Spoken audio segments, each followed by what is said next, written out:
In this tutorial, I'll show you how to create a trading journal in Notion. Start by opening Notion in your browser and signing into your account if you're not already logged in.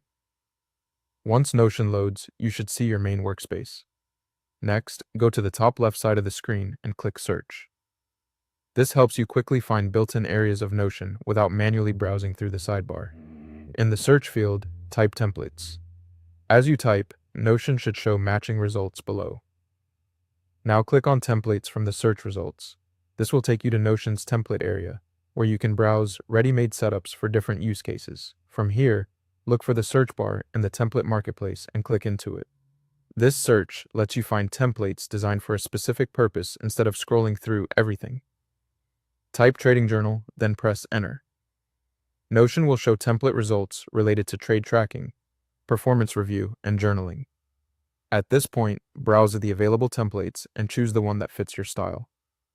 Some templates may focus on simple trade logging, while others include analytics, reflections, or performance summaries. Click the template you want to use, then select Add. After that, wait a few seconds while Notion copies the template into your workspace.